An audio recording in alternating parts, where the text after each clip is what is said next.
পুরো বিশ্ব অচিরেই ঢাকা পড়বে বরফের আচ্ছাদনে।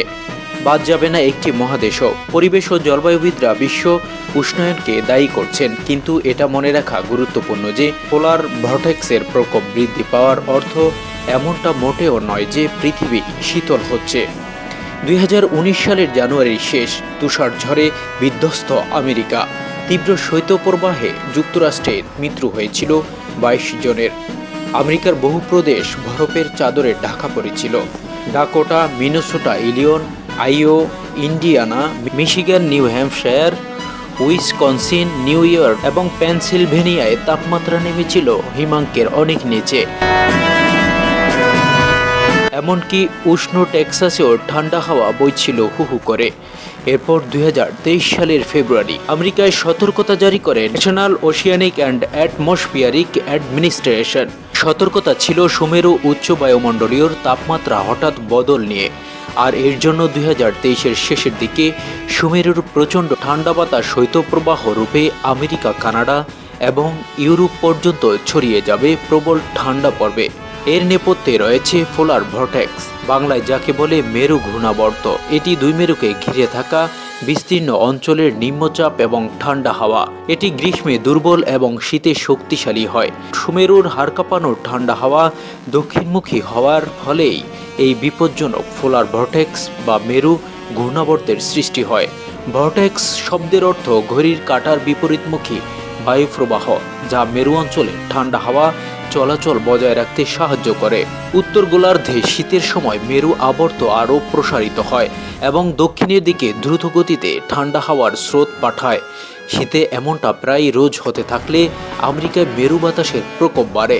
2019 সালের আগে 2014 সালের জানুয়ারিতে পোলার ভর্টেক্স এর প্রকোপ দেখা দিয়েছিল আমেরিকায়। তার আগে 1977, 1982, 1985 এবং 1989 সালে এমন হিমশীতল সময়ের সাক্ষী থেকেছে আমেরিকা। তবে খুব শিগগিরই শেষ হয় মেরু ঘূর্ণাবর্তের খেল। যেসব এলাকায় তাপমাত্রা হিমাঙ্কের অনেক নিচে নেমে গিয়েছিল, আজ মকাই সেসব জায়গায় তাপমাত্রা অনেকটাই বেড়ে গেছে। শীতের কামড় যেতে না যেতে গরম পড়ে। এর মধ্যে উত্তর পূর্ব আমেরিকায় আটলান্টিক উপকূলের রাজ্যগুলিতে পোলার ভর্টেক্স এর প্রকোপ বেশি। এই পোলার ভর্টেক্স এর প্রকোপ নাকি এবার আরও ঘন ঘন টের পাওয়া যাবে। আর এভাবে যদি চলতে থাকে তাহলে ভবিষ্যতে আবার তুষারযুগ ফিরতে পারে পৃথিবীর বুকে। বরফে ঢেকে যেতে পারে পৃথিবী, শেষ হতে পারে মনুষ্য প্রজাতি, তেমনটাই আশঙ্কা করছেন অনেকেই। প্রকৃতপক্ষে এটি গ্রহের উষ্ণতা বৃদ্ধি করছে, যা ঠান্ডার তারতম্যে ব্যাঘাত ঘটাচ্ছে। একই সঙ্গে মেরুবায়ুকে স্থানচ্যুত করছে। দিনের পর দিন গরম বাড়ছে পৃথিবীতে।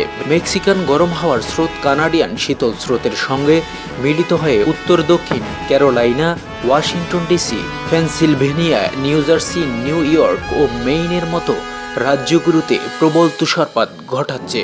সেই সঙ্গে উত্তর মেরুর ঠান্ডা বাতাসও ধেয়ে আসছে আমেরিকার এই অংশগুলোতে। মেরু ঘূর্ণাবর্ত একটি নির্দিষ্ট জায়গায় সীমাবদ্ধ থাকে, নির্দিষ্ট অঞ্চলের মধ্যে ঘোরাফেরা করে, কিন্তু গরম বৃদ্ধি পাওয়ায় গরম হাওয়ার স্রোতের কারণে তা নিচের দিকে নেমে আমেরিকা, কানাডা এবং ইউরোপের দিকে এগিয়ে আসছে। আর সেই কারণে অনেকে মনে করছেন উষ্ণায়নের কারণে তাপমাত্রা তারতম্যে ব্যাঘাত ঘটলে মেরু ঘূর্ণাবর্তের প্রকোপ বাড়বে। ধীরে ধীরে আমেরিকা এবং ইউরোপ ছাড়িয়ে তা আরও এগিয়ে আসবে এবং এক সময়ে আবার তুষারে ঢাকা পড়বে সারা পৃথিবী।